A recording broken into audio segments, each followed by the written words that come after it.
Hello my friends, I'm wanting here to show you, please, I don't know why I turned into an India Microsoft rep, but I would like to show you how to deal with iPhone HDR video that's recorded in hybrid log gamma. This footage came from an iPhone 16 Pro, and it gave me a lot of trouble at the start, and I want to show you how I fixed that. This is Premiere 24.3. If you have an older version, then these controls are not going to apply. I don't know about the latest version. I refuse to use it because they turned everything in here into little rounded rectangles, which makes it a lot harder to actually do your job. So I don't touch Premiere 2025, but this should be the same. You will need the Lumetri color panel to be able to do this. So let me just show you, first of all, under Lumetri color here, when you've pulled the footage in so you can see it, and I could make a new sequence, but I don't feel like it. Under settings, let me just show you the settings here. You have to turn on display color management and extended dynamic range monitoring. If you don't, then things can get ugly. And down here, the project stuff, I left this alone, but you do need to make sure auto detect log video color space is checked. And because these iPhones are actually recording in Rec 2020, but they say they're Rec 2100 HLG, let me just show you what happens if I flip this back to the media color space. Yeah, it looks like that, but then guess what happens when I try to export? Look at his head. Now look at the export window. Oh, look at how blown out that is. That's what happens if you do not tell the thing to interpret this clip with an overrided media color space of Rec 2020. These iPhones are lying about their color space in their files. They are not Rec 2020, they're Rec 2100, they're Rec 2020. And then the working color space should not be Rec 2100, it should be Rec 709, since you're probably exporting to standard definition normal video. Auto tone map media kind of is obvious, that needs to be checked. But these are your settings, and you have to do this for every clip. If you bring a clip into the timeline, you have to click it, Lumetri color.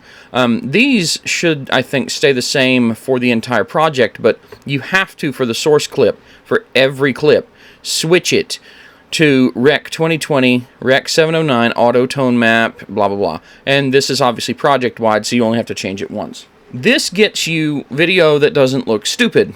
You saw the problem with the export. That is entirely because of this media color space issue. Now, once you've actually got the footage in, let me show you what I've done to it to make it not look like garbage. Let me disable Lumetri color here, and I think I only have one. Yep. This is the source footage. It's overexposed. It's just, there's too much lighting from the top.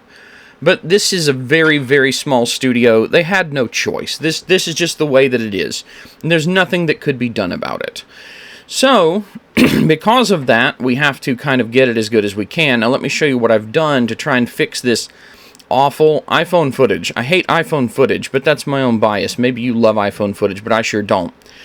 So you can see I have the basic correction here, which does the bulk of the work, let's be honest. There's a lot going on there. I did not want it this warm, but I was asked to make it this warm, so I kind of did. I personally prefer not quite that bad, but you know, just less of the red. But hey, you know, it's not up to me, it's up to them. So the contrast and highlights work together to take some of that too bright look out. And I had to boost the saturation because honestly the color is pretty dull and we need to see more. So that's the basic stuff. Then down here I always apply a small amount of sharpening. I usually check sharpening by going to 100% view. Now obviously this is phone footage. It's not going to look good. It'll never ever look good because it's phone footage. What am I supposed to do with this nonsense? So yeah, it's going to sharpen, but it's not going to sharpen miracles. You just can't do it. Okay, next in the list, let's get these sealed up so that we are not distracted. I actually applied curves. Now, this is the kind of fancier stuff that most people don't get too far into. They might just tweak some contrast and color and be done. But the thing is, that nasty brightness situation that we had going on, I want you to see what it looks like without this little bit of drop at the very high end. And notice I had to put these anchors to keep it from doing this weird stuff where it does that. So without my curve here, it looks like that. It looks kind of sick. And with a curve applied to drop those highs just a bit, you don't have them blowing things away so much. It mutes the stuff that, quote, looks too bright. So that's that. I don't ever use color wheels in Match, and maybe I should, but I just don't. If you turned that off, nothing would happen. HSL secondary is a lifesaver, and a lot of my color correction work, where I have to do something more advanced, this is the thing. So let me just show you. I'll hit show mask, and you can see what I've ultimately... I use these droppers, by the way, set color and add color, to get a general idea of where it is, but then you can use these hue, saturation, luminance sliders to tweak all of this stuff so that you can really fine-tune it. So the mask, as you can see, it does affect both the skin tones and some of the stuff in the back. And that's because without this, look at what it looks like. Yeah, it doesn't pop at all, does it? See, their faces are flat, their heads are flat. Everything is very flat without this secondary correction. So what I've done is, boom, I've made a mask that takes the things that are being muted too much, and basically these just sort of, let me see if I can't really reset them, but you see I'm pulling some of the excess yellow out of the highlights, I'm pulling the midtones a little bit more red, and I'm pulling the shadows a little bit away from red, because the problem seems to be that there's not enough color contrast, if that makes sense. Everything gets kind of muddied up in this, and this causes, honestly, things to look better for this particular image. Also, you can see highlights and midtones are slightly pushed up, but shadows are left alone. I thought about pulling shadows down, but the problem when you do stuff like that is look how bad the face gets. So we're going to undo that. And yeah, all it's really doing is these little tweaks and then some contrast and saturation boosts.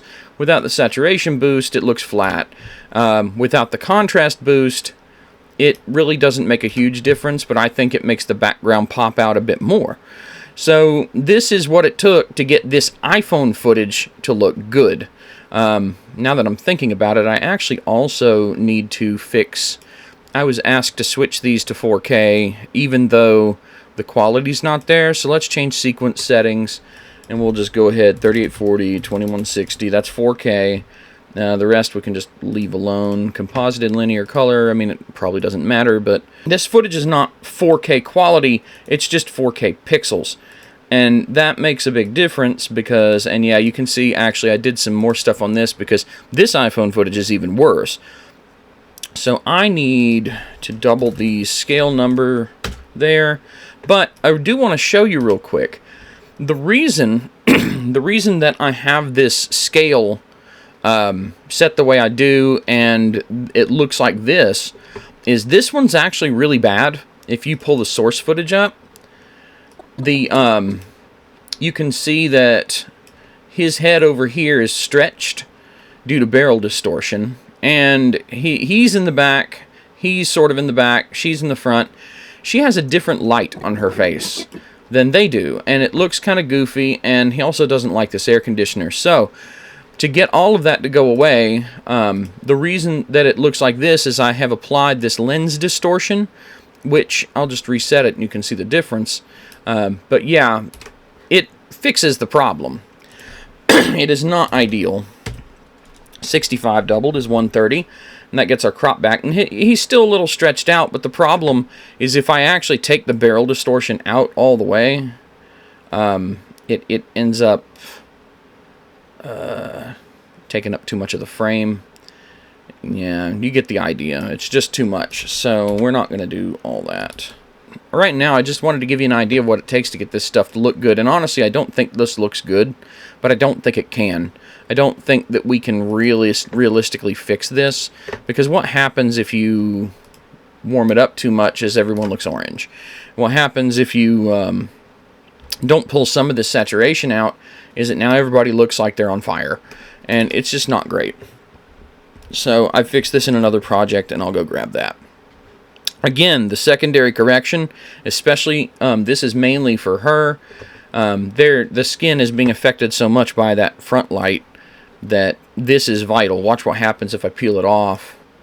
And now everybody looks pink. Well, she looks pink. They look red. She looks pink. This makes her look a little bit more like them. So that's just an overview of some of the workflow for these iPhone things that I've been handed. Thought that this might be helpful to people who, for some strange reason, think it's a good idea to shoot video on an iPhone, and especially to shoot video in hybrid log gamma or HDR or whatever on an iPhone, and then they get it into an editor and they're like, I don't know what to do because it looks like crap. Well, now you know how to make it not look like crap, and you know, just learning Lumetri color is critical if you're going to goof with Premiere Pro. Anyway, I am going to go ahead and bail out of here, but thanks for watching. And if you have any questions, drop them in the comments. I'll try to answer and help you out.